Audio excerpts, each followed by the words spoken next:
Olá, está começando Conexões dessa quinta-feira, dia 6 de outubro. Eu sou a Camila Maia, uma mulher branca, de cabelos escuros na altura dos ombros e olhos também escuros. Hoje eu visto uma roupa estampada.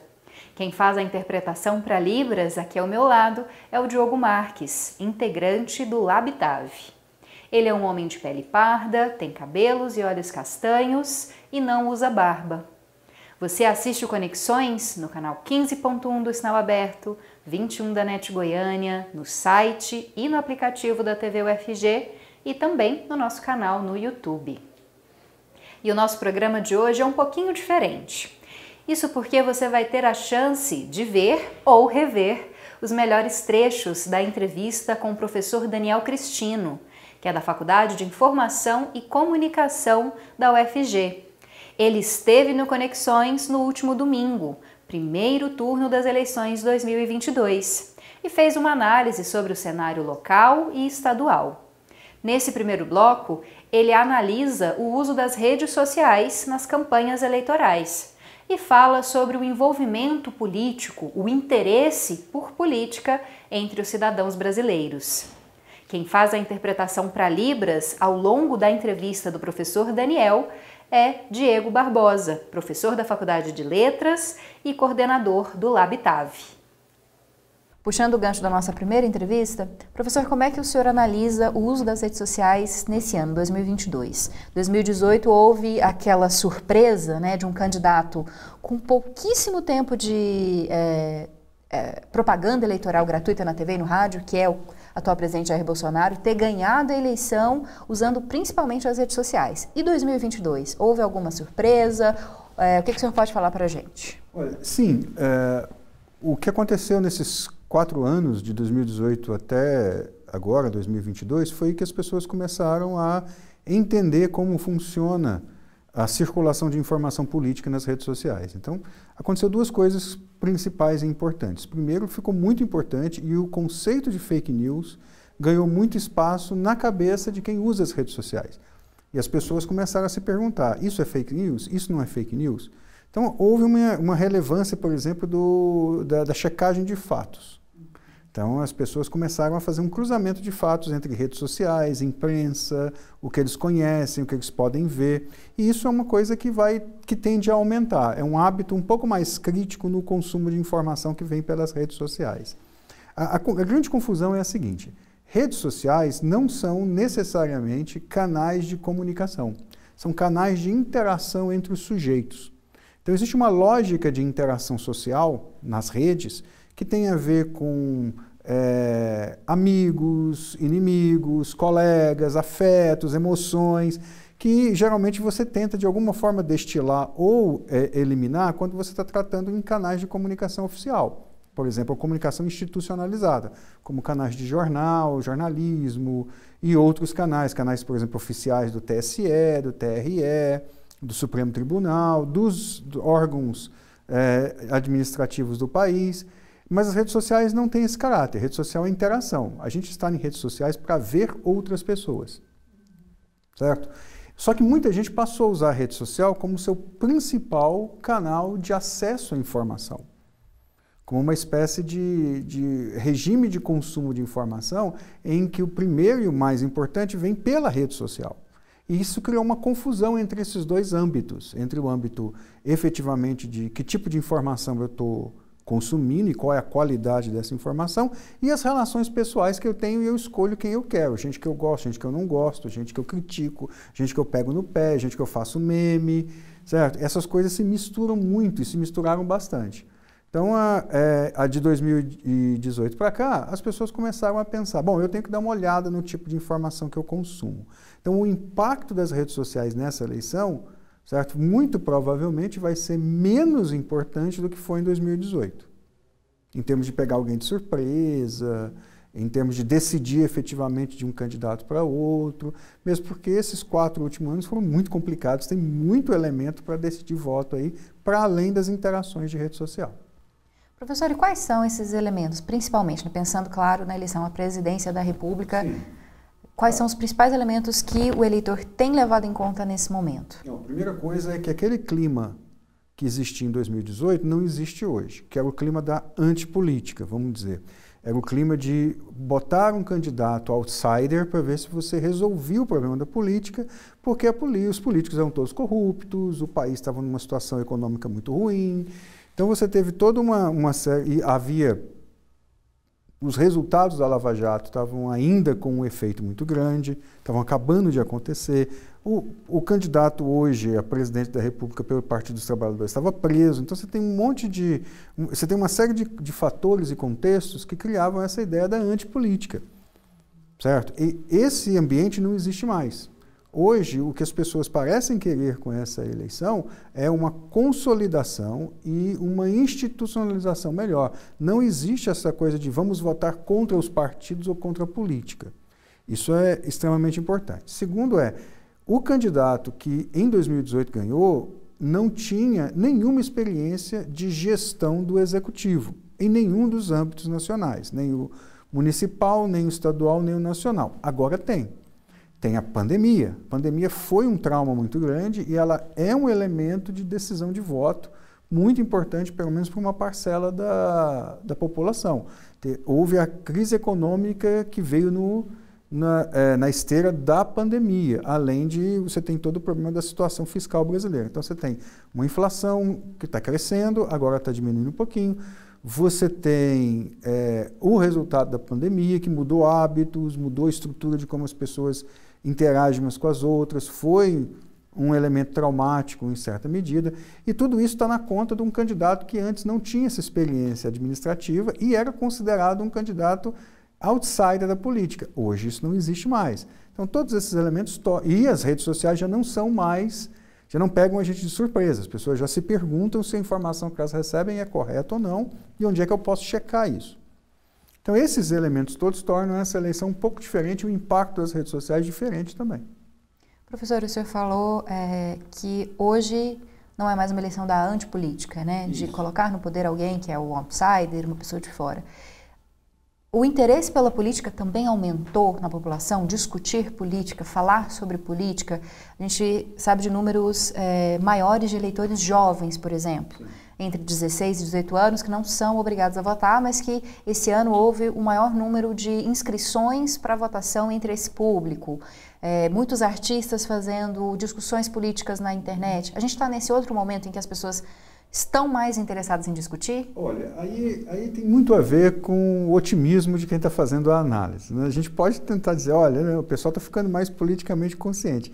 Eu já não faço essa análise, não. A minha análise é que é uma eleição mais mobilizada. Então você tem mais gente, mais atores querendo mobilizar os outros, de forma a tomar posições. Isso não se iguala a um aprofundamento do debate político. Um outro elemento importante, e eu acho que se isso acontecer é fundamental, é que pela primeira vez depois da abertura política, você tem uma eleição em que o conceito e a ideia de democracia está em alguma medida constando do debate. Isso é importante também, porque até então você discutia a corrupção, o problema de um candidato, a plataforma de outro, né, o que ele pretende fazer, plano de governo, planos para a economia, vai privatizar a Petrobras, não vai e tal. Você tinha essa discussão, ela era recorrente. Agora não, agora você tem uma discussão sobre o que é de fato uma democracia e por que você deve preservá-la enquanto valor. Isso é uma coisa que talvez anime um pouquinho quem observa a política, né? Porque esse é um debate fundamental no sentido de entender por que é valiosa, embora seja totalmente complicada e caótica às vezes a nossa política, por que é valioso a participação política e o modo como você encara ela. Porque a democracia é um valor inegociável. E isso acabou acontecendo porque uma das partes do jogo político resolveu, como estratégia, tentar testar os limites dessa democracia brasileira. Eu acho que essa resposta e a mobilização para ela e o fato do pessoal dizer assim, olha, democracia é um negócio importante, a gente tem que defender isso daí. Pode ser um subproduto interessante desse ambiente político se ele tiver um desdobramento para além da eleição. Certo? E aí eu acho que a gente da universidade tem que falar isso, né? É preciso educar mais para a democracia. educar menos para a ideologia ou a mobilização partidária, entendendo que o partido é um dispositivo fundamental na democracia, mas ainda assim é um deles, e tentar defender os valores fundamentais da democracia, que são valores da tolerância, do discurso, do debate franco, honesto de ideias. Isso é muito importante, não é um debate em que vale tudo, por estratégias, né, para você ver se você consegue diminuir a votação em um candidato, aumentar em outro. Essa ideia, esses valores fundamentais democráticos, que não são valores eleitorais simplesmente, são valores em que a gente organiza a nossa experiência de cidadania, se isso se tornar importante, se isso entrar nos currículos dos cursos das escolas, da universidade, se as pessoas debaterem isso com mais atenção, é um subproduto muito bom e talvez justifique todo essa tensão, essa ansiedade que a gente está passando no contexto dessa eleição e tudo que ocorreu no Brasil nesses últimos 4 anos. Se a gente sair mais fortalecido como democracia, se esse pessoal mais jovem entender o que ela é, ler a respeito, entender os valores nos quais ela está alicerçada e assumir esses valores enquanto valores nacionais, ou seja, ser patriota no Brasil é ser democrático, entendeu? Que não é, na verdade, o Exército que é uma instituição patriota. Ele é também, ele é uma instituição do governo brasileiro. Mas ser patriota no Brasil é ser democrático, é ter esses valores fundamentais. Essa tolerância, esse respeito, essa liberdade, essa igualdade social, as reivindicações, todo mundo tem que ser ouvido, debate franco, correto, honesto, tudo isso a gente ganha se isso acontecer. Professor, o senhor falou da democracia como conceito, né? E a democracia nesse momento, o senhor analisa como ameaçada? A gente vê vários especialistas falando a respeito do que o atual presidente Jair Bolsonaro tem feito com as instituições, né? De agressão a membros de outros poderes, a contestação do sistema eleitoral. Primeiro, o ponto seria isso. O senhor considera a democracia de alguma maneira enfraquecida ou ameaçada? E um outro ponto que eu queria que o senhor falasse, talvez, não sei se na mesma resposta, caso não consiga, eu lembrarei depois. Para quem tem problemas como desemprego, questões mais palpáveis, não tão conceituais ou teóricas, essas pessoas se preocupam também com a questão da democracia ou a opção de voto tem mais a ver com os problemas diários? Tá. São 2 assuntos aí. O primeiro assunto é o estresse que está sendo colocado na democracia. O segundo assunto é como é que as pessoas decidem seus votos. Né? Vamos posicionar assim que é mais fácil para eu lembrar. Né? Então tá. Olha, o que é democracia? Né? Democracia é o que a gente chama de, classicamente, regime de governo. O que é um regime de governo? Né? Regime de governo são as leis e os elementos através dos quais eu aceito que o governo mande em mim. Então, assim, por que eu vou aceitar que o governo Bolsonaro ou o governo Lula baixe uma lei e eu vá obedecer essa lei e não fazer uma grande revolução, etc. Porque eu participei do processo de eleger um dos candidatos.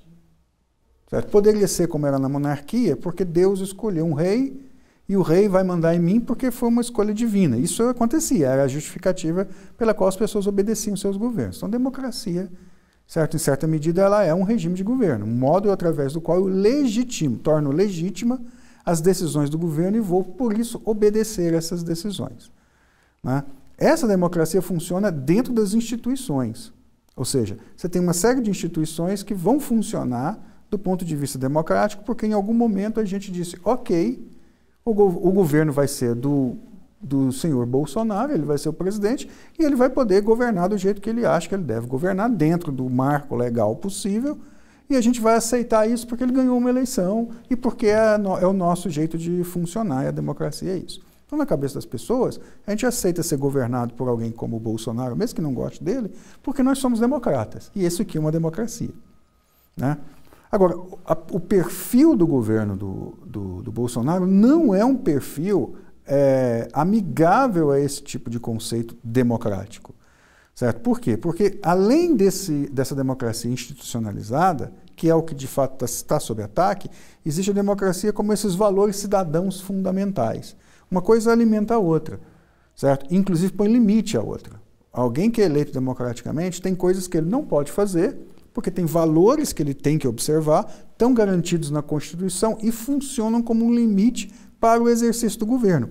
É desse jeito que numa democracia você não elege um ditador, que alguém que pode se tornar um ditador. E é nesse processo de lidar com as leis, as normas e as regras que o governo do Bolsonaro, esse governo que está tentando a reeleição, ele esticou a corda, ele estressou essas instituições. Por quê? Porque ele tem um perfil autoritário. E esse perfil autoritário não é só dele, o perfil autoritário de toda uma geração de generais do Exército Brasileiro que fez as Agulhas Negras ali por volta da década de 70 e que tem uma concepção nacionalista muito centrada de poder. É esse universo mental, certo, que constrói a relação que esse governo teve com o processo democrático.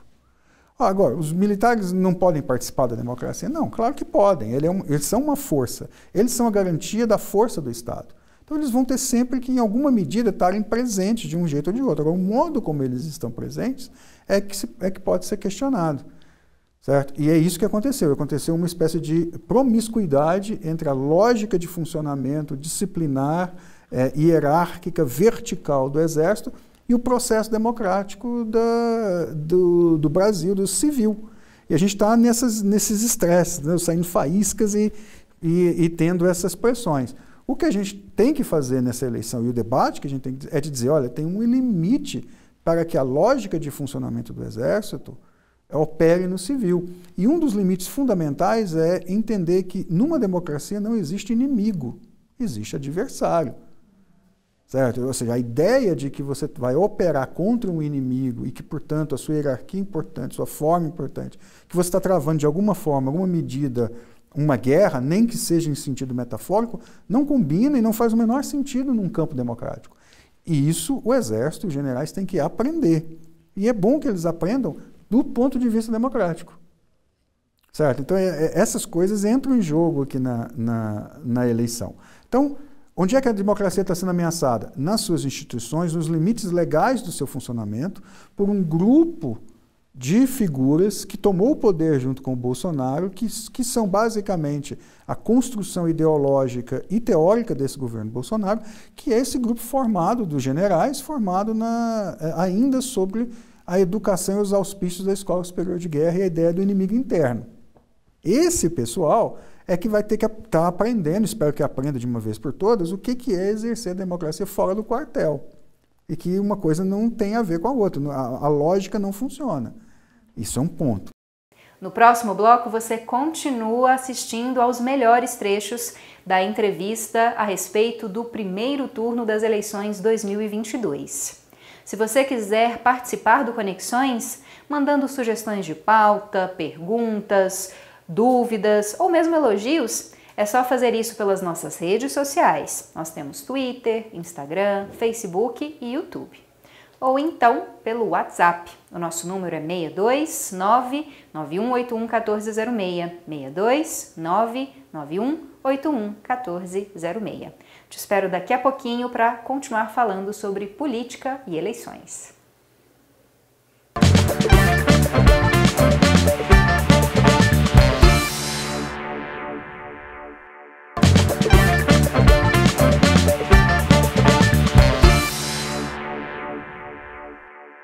Estamos de volta com Conexões dessa quinta-feira. No programa de hoje, separamos os melhores trechos da entrevista do professor Daniel Cristino, da Faculdade de Informação e Comunicação da UFG. Ele analisa o cenário eleitoral do primeiro turno das eleições 2022.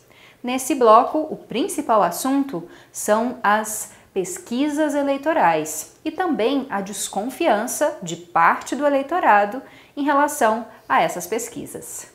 Há uma desconfiança por parte do eleitorado do presidente Jair Bolsonaro e do próprio presidente em relação às pesquisas, né? Ele fala do Datapovo, ele já falou em alguns momentos que ele venceria em primeiro turno, e que se não vencesse em primeiro turno é porque a eleição estaria fraudada. Como é que a pesquisa ela acontece? Ela acontece com logicamente, um grupo reduzido de pessoas, mas que representam a quantidade de eleitores que a gente tem em cada extrato, né, cada grupo. Aí depende muito da metodologia de cada instituto. Basicamente, o que você tem é uma amostragem estratificada. O O que é uma amostragem estratificada? Você pega uma quantidade específica de pessoas e estratifica de acordo com os dados do IBGE. Então, se no IBGE a gente tem 52% de mulheres no Brasil e 48% de homens, você tem de fazer com que na sua amostragem você ouça 52% de mulheres, 48% de homens, para você construir ali um pequeno Brasil naquela amostragem. O número e a quantidade da amostragem quanto maior a amostragem, maior a possibilidade da pesquisa estar certa. Quanto menor a amostragem, menor é a confiabilidade da pesquisa. Então, em geral, quando você tem grandes amostragens, você tem dados mais consolidados. E a pesquisa faz isso. Né? Isso, em geral, a pesquisa básica da ciência estatística. Agora, a pesquisa política ela tem um voto muito flutuante. Ou seja, as pessoas mudam de voto muito rapidamente, ou então decidem na última hora. Hoje, por exemplo, qualquer um aí pode ter visto alguém da família, colega, que falou assim, escuta, em quem você vai votar para deputado estadual mesmo? Eu estou sem o candidato aqui, e senador. Ou seja, define às vezes ali indo para a sessão eleitoral. Então existe essa volatilidade do voto político, né? O que faz com que as pesquisas tenham uma característica, vamos dizer assim, muito situacional. Então, a pesquisa de uma semana não vale para a próxima, que não vale para a próxima. Por isso, os institutos repetem bastante essas pesquisas. A última pesquisa que os institutos fizeram foi a de sexta-feira, certo? Porque 48 horas antes da eleição você não pode fazer. E não houve, o que havia há muito tempo, pesquisa de boca de urna. Já não é mais possível de fazer e nem de liberar essas pesquisas. Então, você tem esse gap aí entre a quinta, sexta-feira, que é a liberação da última pesquisa, e o domingo, em que você tem muita coisa mudando e o voto é flutuante. Mas a tendência é que você tenha um posicionamento dos candidatos parecido com o da pesquisa. Vamos ver. Vamos ver. Não é para todos, assim, às vezes você erra. Por exemplo, Goiás estava dando muito claramente que o Caiado venceria no primeiro turno. Agora, há uma possibilidade de segundo turno. E é isso que eu queria mostrar para vocês, então. Vamos ver o governo do estado de Goiás, quanto que está a apuração até esse momento. Bom, agora a gente está em Goiás. Preciso que suba um pouquinho, porque está mostrando o presidente de Goiás. Só para presidente, aqui Bolsonaro está com uma margem bem larga, né? Que as pesquisas sempre mostraram. As pesquisas sempre mostraram que em Goiás, Bolsonaro tinha a maioria dos votos para a presidência. Uhum. Ó, governador, 49% para Caiado, 25% para Mendanha, 16% para Vitor Hugo. Os três primeiros colocados. 49% está razoavelmente perto, né, professor? Mas o Caiado precisa de 50+1. Então, se ele mantiver essa tendência dos 49,5, haverá segundo turno. E Gustavo Mendanha não conseguiu crescer muito, né, professor? Ele não conseguiu se aproximar de Ronaldo Caiado durante a campanha? O Gustavo Mendonça, assim, ele entrou, assim, ele e o Major... o Vitor Hugo, o Major Vitor Hugo, eles disputaram a mesma influência, que foi a do Bolsonaro. O Bolsonaro optou pelo Major Vitor Hugo, mas o Gustavo Mendanha não abandonou o bolsonarismo na sua campanha. Hoje, por exemplo, segundo a Cileide Alves na CBN, ele foi vestido de verde e amarelo, né, para fazer. Então, ou seja, ele está disputando o mesmo eleitorado que o Major Vitor Hugo, só que sem o apoio do Bolsonaro. Ele tomou essa decisão. Né? E essa decisão, em tese, para ele achava que ia compensar. Se ele conseguir levar para o segundo turno, se o Caiado não vencer no primeiro turno, aí pode ser que ele consiga aglutinar os votos do Major Vitor Hugo. E aí criar uma possibilidade de ser, vamos dizer assim, o candidato bolsonarista no segundo turno aqui. Mas o Caiado também não está longe da base de apoio do Bolsonaro. Então, na verdade, isso não chega a ser um trunfo contra o Caiado, no sentido de que ele não consegue criar uma oposição radical baseada nessa característica com o Ronaldo Caiado. Então, mesmo que haja segundo turno em Goiás, diferente do que parece estar desenhado nacionalmente, a distância do Caiado para o segundo colocado é muito grande. Então, o Gustavo Mendanha vai ter que correr, retirar uma distância muito grande, uma condição de votos muito grande, né, entre um e outro, e ele não vai ter o trunfo político da polarização, como você teria nacional. Então, difícil a situação dele. Durante a pandemia, o governador Ronaldo Caiado se afastou um pouco de Bolsonaro, principalmente por causa da questão das vacinas, mas ele não rompeu, né, com o bolsonarismo. Não, pelo menos eu não vi nenhum posto. O que o Caiado fez foi, em que, em alguns momentos, ele pensou mais como médico do que como político. especialmente em relação às vacinas, o pessoal fazendo as manifestações. Então ele foi, de fato, nesse sentido, ele foi bastante prudente. Mas no que diz respeito a todas as outras relações e tal, ele acabou sendo sempre muito alinhado ao governo. Né? Historicamente, o Caiado em Goiás sempre foi um político de direita, de centro-direita, então não teria por que ele ter grandes problemas com o governo de direita. Bom, será que a gente consegue mostrar senador? Estou vendo aqui que a gente já está em deputado federal, mas antes disso, se a gente puder mostrar como está, ó, 49, quase 50% das urnas apuradas. Para senador, desce mais um pouquinho, por favor, aí. Nós temos Wilder Moraes com 28%, Marconi Perillo com 17%, quase 18%, delegado Valdir com 15%. Diferente das pesquisas também, Muito. Por enquanto, A né? surpresa aí é o Wilder Moraes. Está todo mundo sem entender direitinho como é que ele conseguiu, não aparecendo nas pesquisas, ter essa quantidade de votos. Porque o Wilder aparecia atrás do delegado Valdir, né? Isso, a disputa inicialmente nas pesquisas era entre Marconi e delegado. E o delegado Valdir, que continuam próximos uns dos outros, mas o Wilder está com uma vantagem de mais de 10% em relação ao Caiado, né? Ou em relação ao Marconi, o que, assim, trava um pouco aquela ideia de que as pessoas tinham de que haveria uma volta do marconismo ao cenário político goiano. Se ele não conseguir se eleger como senador, isso fica absolutamente prejudicado. O Wilder Moraes, assim como o delegado Valdir, é também da base bolsonarista, ele é do PL, exatamente o partido do presidente. Será então que ele conseguiu angariar os votos que vão para Jair Bolsonaro aqui no estado? Só dá para saber com uma qualitativa. Você teria que fazer um grupo focal para entender por que as pessoas resolveram, de uma hora para outra, saírem da polarização entre o Marconi e o delegado Valdir e escolher um candidato, né, assim, que não estava entre essas opções, mas assim, ainda assim um candidato do partido do presidente. Então, assim, em Goiás é muita coisa que você tem que levar em consideração o bolsonarismo para fazer as análises, porque ele é muito forte aqui. E esse ano temos apenas uma vaga, né, de Senado. Isso, esse ano é uma vaga só. Apenas um senador. Exato. Bom, daqui a pouco a gente volta para falar sobre deputado federal, deputado estadual.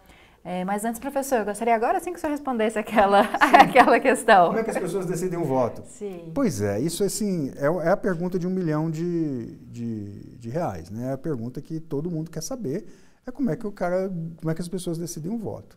A tendência é que, dependendo da faixa do candidato, você vai ter que estratificar. Dependendo da faixa dos problemas, a decisão de voto é diferente. Certo? Por exemplo, a questão econômica é importante. Dependendo da sua situação econômica, você tem uma prioridade para você escolher seu voto. Né? Por exemplo, a elite goiana, em geral, como não tem problemas de subsistência, certo? Ela tem a condição de escolher ideologicamente seu voto. É um voto anticorrupção, é um voto pró-agronegócio, é um voto pró-empreendedorismo. É esse voto, muito tradicionalmente, de centro-direita até extrema-direita. É o voto, obviamente, né, desse pessoal. Já quando eu estou usando só um critério, que é o critério econômico. Se a gente usasse o critério religioso, seria uma outra análise. E esses critérios se sobrepõem. Então, nunca é uma decisão simples. Ela é complexa de fazer e é complexa de você descrever e prever. E a religião foi um ponto muito tocado nessa eleição. Vamos chegar lá. Aí, você tem o pessoal que, por exemplo, tem, de fato, problemas de subsistência. Né? Vamos pegar a classe C, D e E. Esse pessoal, assim, esse voto tende a ser mais pragmático. Por quê? Porque as urgências, né, as necessidades são mais urgentes. É preciso que o país melhore, é preciso ter mais emprego, é preciso que eu consiga mandar meu filho para a creche, quanto mais você está abaixo na escala econômica, mais você precisa do apoio do Estado. E é o correto, o Estado tem que dar esse apoio. Uma sociedade só cresce se ela for menos desigual. Então, esse voto é um voto muito pragmático. A maioria das pessoas não se dá o luxo de fazer um voto ideológico nesse sentido. Né? Ideológico no sentido político do termo ideológico. Se você vai estratificar por religião, aí você tem uma outra lógica, porque aí se você pega um pequeno empresário goiano, que ao mesmo tempo é evangélico, você tem um reforço num determinado tipo de voto. Se você pega esse pequeno empresário que é católico, você tem uma outra direcionamento para esse voto. Entendeu? Você pode olhar, inclusive, se você pegar as pesquisas estratificando por denominação religiosa, os evangélicos têm uma preferência, os católicos têm outra.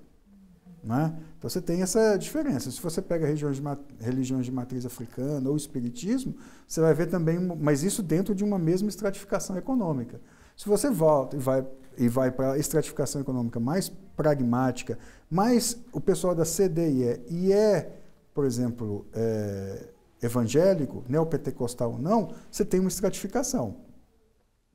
Se ele é outro, você tem outro. Então, esses elementos todos vão complexificando o processo. Em grandes, vamos pensar assim, em grandes pinceladas, a situação econômica, a percepção da felicidade, da melhora da vida, é talvez o grau mais importante. Se você percebe que no governo de fulano a sua vida melhorou, a sua tendência é votar no fulano, no candidato em que você, né, identifica a melhora da sua vida. Se você percebe que a sua vida piorou, a sua tendência é votar contra esse candidato. E como é que você percebe se ela piorou ou melhorou? Aí sim, todos esses fatores entram em jogo, a percepção é variável, ela varia de um ponto para outro, às vezes num momento você toma uma decisão baseada em econômica, e numa outra eleição você toma uma decisão ideológica. Isso é muito difícil de você captar, por isso que você faz pesquisas o tempo todo, semana a semana, às vezes 2 vezes na mesma semana, porque você quer pegar essa flutuação, porque as variáveis são muito grandes. É sempre muito complexo, mas assim, se a sua vida melhorou, a sua tendência é votar com aquele candidato que melhorou a sua vida. Se a sua vida piorou, você vota contra ele. Daqui a pouquinho a gente retoma essa conversa com o professor Daniel Cristino a respeito do primeiro turno das eleições 2022.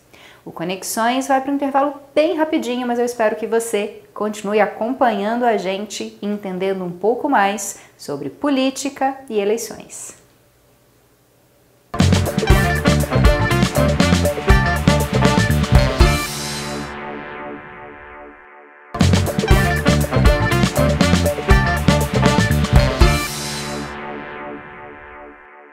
Esse é o último bloco do Conexões dessa quinta-feira, 6 de outubro.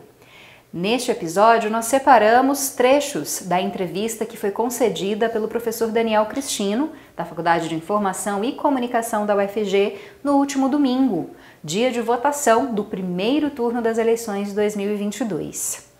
Nesse último bloco, você confere algumas análises do professor a respeito da possibilidade de um segundo turno mais violento, da ocorrência de mais violência durante a campanha eleitoral.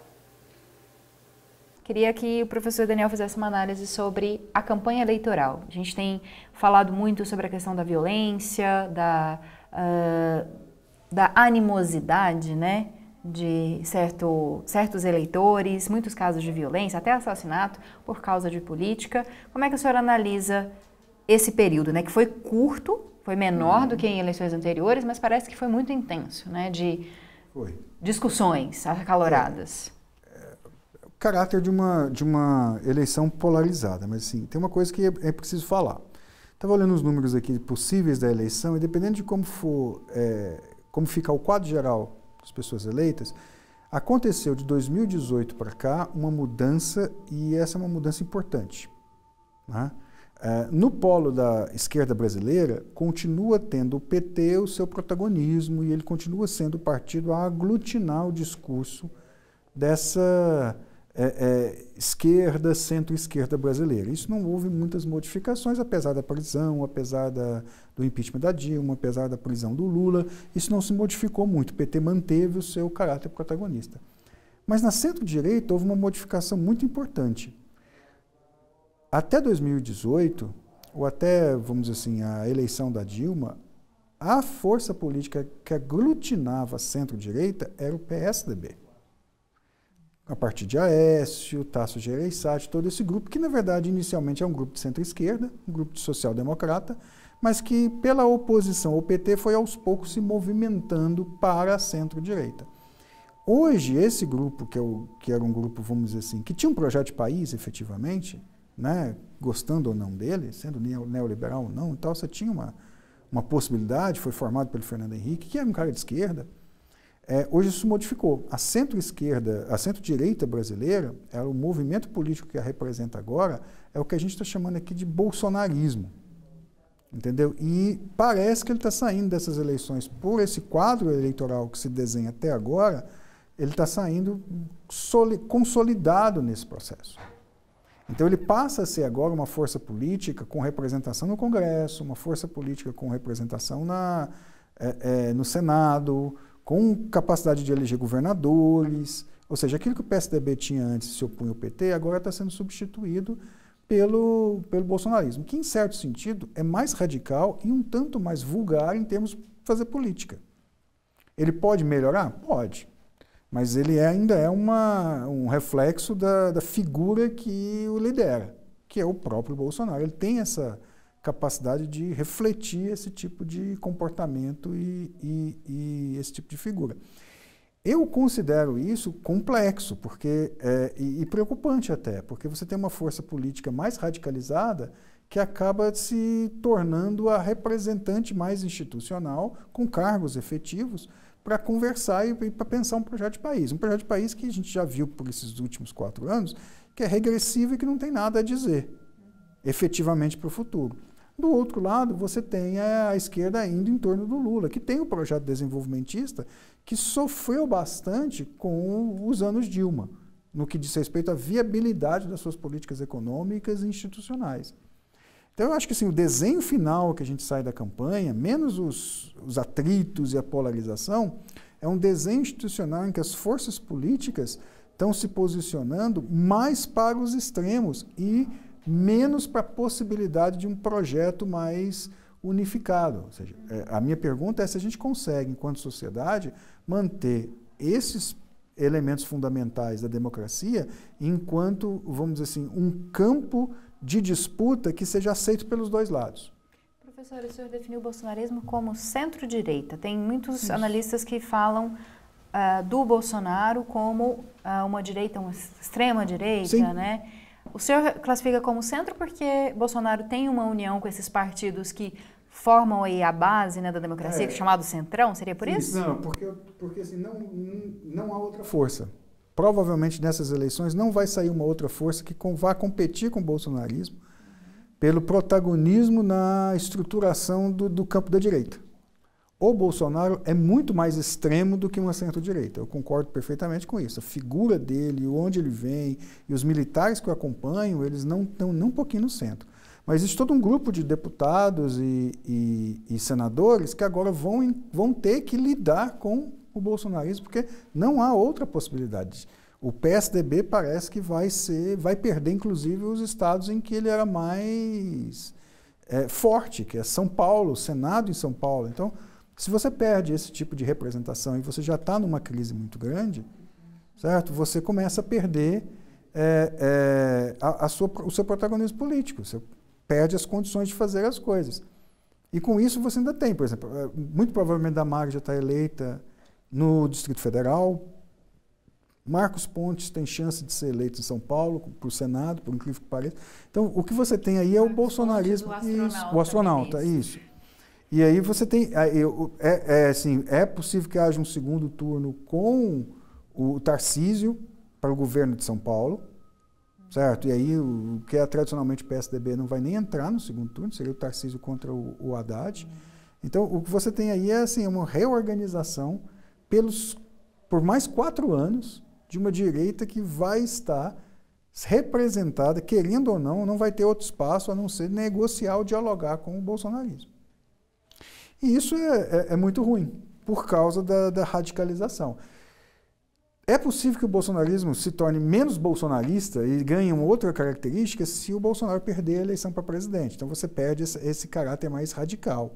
Mas, por exemplo, não deve perder. Tem que olhar, por exemplo, uma coisa legal para você fazer, para a gente fazer, é quando terminar a eleição amanhã, ver quantos deputados federais e senadores foram eleitos que se identificaram ou que são militares, para você ver mais ou menos onde é que está essa base de sustentação, que é esse papel político das Forças Armadas, certo? A partir desses candidatos.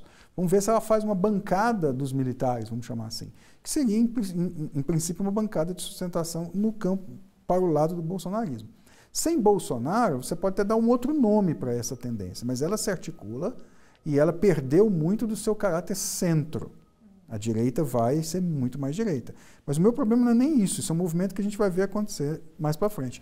O meu problema é que esses dois ambientes, essas duas tendências, tanto a esquerda petista quanto a direita bolsonarista, por mais radicais ou moderadas que sejam, tem que encontrar um espaço comum. Esse espaço comum tem que ser as regras e as normas democráticas. Então, assim, é importante, de repente, que a direita tenha uma forma de se organizar e tenha um movimento próprio? Sim, isso é importante, mas que ele não ameaça a democracia. Então, talvez seja importante que você tenha bolsonaristas, vamos chamar assim, eleitos, mas que você não precise necessariamente ter um presidente no caráter. Isso pode acontecer. Então, o presidente pode ser... O Lula pode se tornar um presidente e, nesse sentido, você ter toda uma oposição feita dentro do aspecto bolsonarista em que você tenha condição de dialogar. O que não dá para dialogar é com o próprio perfil truculento e ressentido do Bolsonaro. Isso é muito complicado. Se ele for eleito presidente novamente, que isso é uma possibilidade, aí você tem que olhar para o outro lado e ver como é que a oposição vai conseguir se reorganizar por mais 4 anos. Eu acho isso meio trágico, porque você vai ter um avanço da centro-direita e aquelas pautas da esquerda que são importantes para a democracia, como a desigualdade, como a educação, como a diversidade, vão acabar sendo pressionadas. E é isso que é ruim. Você tem uma oposição muito organizada e forte, ajuda você a chegar nesse equilíbrio que sempre vai ser o elemento central para a democracia. Então, você tem que olhar isso. Como é que essas posições vão encontrar um espaço comum que respeite os fundamentos institucionais e de valor da democracia.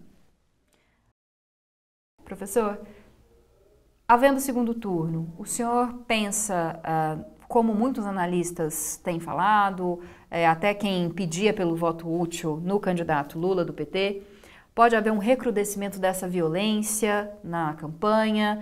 Pode haver algum tipo de contestação de Jair Bolsonaro em relação à eleição? O que o senhor acha? Eu acho que o Jair Bolsonaro não vai contestar o primeiro turno, porque o primeiro turno foi favorável para ele em relação ao que as pesquisas apresentavam.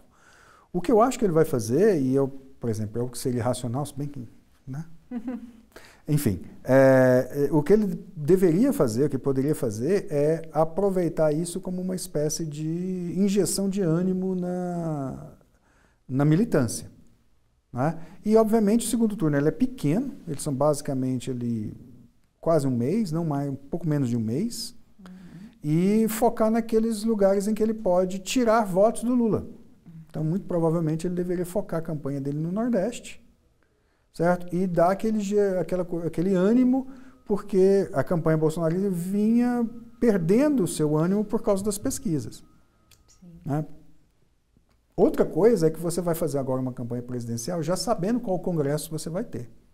Então, se você já montou uma bancada que te garantiria, por exemplo, a estrutura de governo, você pode pegar todos esses deputados, a estrutura política deles, esse acordo que você já tem, e colocá-los para trabalhar para você uma vez que eles já foram eleitos.